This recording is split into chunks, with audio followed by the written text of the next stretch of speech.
కేంద్ర మంత్రి మీద? లక్ష్మీనాథ్ గారు, అలానే మీతో పాటు ప్యానెల్లో ఉన్న పెద్దలందరికీ నమస్కారం అండి. లక్ష్మీనాథ్ గారు, రాజకీయాలంటే చాలా హుందాతనంగా ఉండాలి. నైతిక విలువలు కలిగిన రాజకీయాలు చేస్తే ప్రజలు కూడా మనని గౌరవిస్తారు. ఎందుకంటే మేము ఎంగేజ్ లో ఉన్నప్పుడు రాజకీయాల పట్ల మాకు ఆసక్తి కలిగింది అంటే మేము చెప్తాము. చంద్రబాబు నాయుడు గారి విజన్ ని మేము లైవ్ లో చూసాము. మేము 80s వాళ్ళంతా కూడా ఆయన విజన్ ని అందిపుచ్చుకున్నాము. ఆ ఫలితాలన్నీ మేము చూసాము.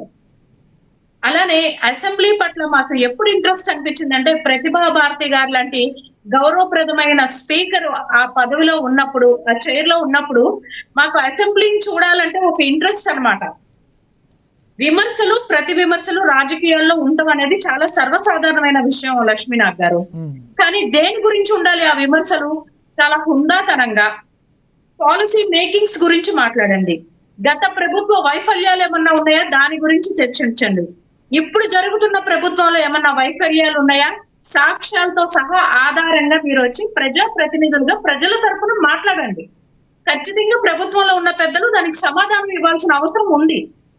కానీ దురదృష్టవశాత్తు వైఎస్ఆర్సీపీ పార్టీ అనేది రాజకీయాల్లోకి వచ్చాక రాజకీయాలు ఎలా మారిపోయినాయి అంటేనండి, ముఖ్యంగా వైఎస్ఆర్సీపీ వాళ్ళ నినాదాలు, వాళ్ళ పార్టీలో కావాలంటే మనం క్వాలిఫై అవ్వాలంటే మనకు ఉండాల్సిన క్వాలిటీస్ ఏంటంటే ఆ పార్టీ వాళ్ళకి నైతిక విలువలు అనేవి ఉండకూడదు, మోరల్స్ అనేవి ఉండకూడదు, డిసిప్లిన్ అంటే ఏంటో తెలియకూడదు, ఎథిక్స్ వాల్యూస్ ఉండద్దు, అన్పార్లమెంటరీ భాషే మాట్లాడగలగాలి, సోషల్ మీడియాని ప్రజల్ని ఎడ్యుకేట్ చేసే విధంగా కాకుండా విషపు ప్రచారంగా వాడాలి, సామాన్య మహిళల పట్ల క్యారెక్టర్ అసాసినేషన్ చేసేలాగా మాట్లాడాలి. ఇలాంటి డిస్క్వాలిటీస్ అన్ని ఉంటే కనుక వాళ్ళు ఖచ్చితంగా వైఎస్ఆర్సీపీ పార్టీలో అర్హులని ప్రజలందరూ కూడా గమనించారు గడిచిన 5 ఏళ్లలో.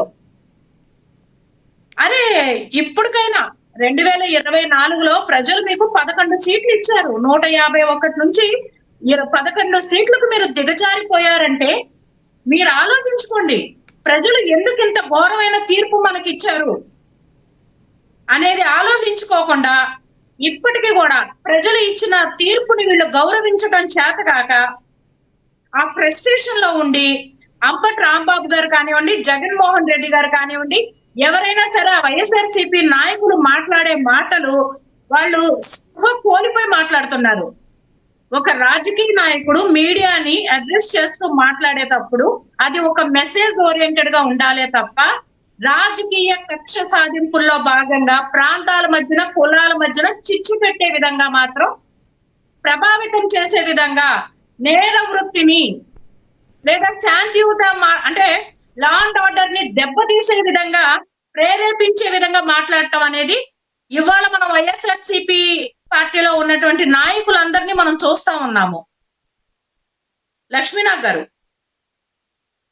ఇంకొకటి ప్రధానంగా అంబటి రాంబాబు గారు ఆరోపణలు చేసినప్పుడు ఎందుకు పెమ్మసాని గారు కానీ ఎవరు రియాక్ట్ అవ్వలేదు? అంటే దానిలో వాస్తవం ఉందనుకోవాలా, లేదనుకోవాలా, లేదంటే రియాక్ట్ అవుతారా? ఎందుకు ఆయన అలాంటి ఆరోపణలు చేస్తున్నారంటే ఏం చెప్తారు మీరు? పెమ్మసాని గారు ఆయన పర్సనల్ ట్రాక్ రికార్డ్ చూసుకుంటే కూడానండి, ఆయన ఒక below middle class family background నుంచి వచ్చిన వ్యక్తి. ఆయన కష్టపడి చదువుకుని ఎంసెట్ లో టాప్ ర్యాంక్ లో ఆయన మెడిసిన్ కోర్స్ కంప్లీట్ చేసి ఆయన విదేశాలకు వెళ్ళి అక్కడ ఎంతో కష్టపడి యూ వరల్డ్ అనే ఒక సంస్థని నెలకొల్పి దాని ద్వారా ఎంతో మందికి ఉపాధి కల్పిస్తూ, ఎంతో మందికి విద్యను అందిస్తూ, ఎంతో మందికి ప్రాణాలు పోసిన డాక్టర్ ఆయన. అలాంటి వ్యక్తికి విలువలు, విశ్వసనీయత అనేవి ఖచ్చితంగా ఉంటాయండి. ఏదో దారేపోయే దానయ్యలాగా వచ్చి ఏదో మాట్లాడేసి గుడ్డకాల్చి నెత్తినేసే వాళ్ళు మాట్లాడే మాటలకి ఆయన చాలా స్పష్టంగా ఆయన రెస్పాండ్ అవ్వలేదని మనం అనుకుంటున్నాం. ఆయన చెప్పుతో కొట్టినట్టు మాట్లాడారు అంబటి రాంబాబు గారిని.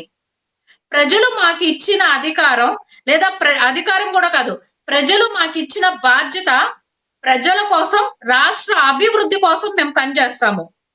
మా ప్రతి నిమిషం కూడా రాష్ట్ర అభివృద్ధికి మేము కట్టుబడి ఉన్నాము, దానికోసం వినియోగిస్తాం తప్ప ఇలాంటి నైతిక విలువలు లేని రాజకీయాల గురించి మాట్లాడే వ్యక్తుల కోసం కాదు అని. ఏంటంటే అంపటి రాంబాబు గారి స్థాయి, ఆయన మాట్లాడితే నేను అడ్వకేట్, నేను లా చదివాను అంటున్నారు. ఇదే అంపటి రాంబాబు గారు లా చదివి కనీసం ఉపా యాక్ట్ ని ఎంత అంటే ఆయన ఎలాంటి విధంగా విమర్శించారు అనేది గతంలో మనం అందరం చూడలేదా? ఉపా యాక్ట్ అదో ఉప్మా, చట్నీ లేని ఉప్మా లాంటిది అని చెప్పి. అరే నువ్వు ఒక లా చదువుకున్నావు, నువ్వు ఒక మాజీ మంత్రివి, నువ్వు ఒక నియోజకవర్గానికి ఒక పార్టీ తరఫున ఇన్ఛార్జ్ గా బాధ్యతగా ఉండాల్సిన వాడివి. చట్ట పరిధిలో రాజ్యాంగం చేసినటువంటి, చట్టం కల్పించినటువంటి ఒక యాక్ట్ ని నువ్వు ఎలా విమర్శిస్తావు? ఇలాంటి వాళ్ళు మనకి ప్రజాప్రతినిధులుగా ఉంటాం. నిజంగా ఆంధ్రప్రదేశ్ ప్రజలు చేసుకున్న దౌర్భాగ్యం అండి. అంపటి రాంబాబు గారు ఆయన మాజీ మంత్రిగా ఉన్నప్పుడు ఎంతో బాధ్యత కలిగినటువంటి ఇరిగేషన్ డిపార్ట్మెంట్ కి ఆయన మినిస్టరు.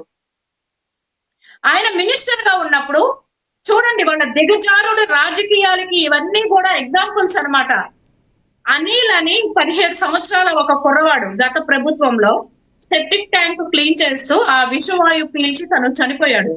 అప్పుడు CMRF నుంచి 5 లక్షల రూపాయలు చెక్ వచ్చింది. ఆ చెక్ రిలీజ్ చేయాలంటే దాంట్లో సగభాగం మరి అంపటి రాంబాబు గారికి ఇవ్వాల్సిందే, స్థానిక ఎమ్మెల్యేలకు ఇవ్వాల్సిందే అని చెప్పి ఆయన పైన రాజకీయంగా ఆ పేరెంట్స్ మీద, ఆ పిల్లవాడి తల్లిదండ్రుల మీద ఒత్తిడి తీసుకొచ్చిన మాట వాస్తవం కాదా? అనిల్ తల్లిదండ్రులు మీడియా ముఖంగా ఈ నిజాన్ని తెలియజేశారు.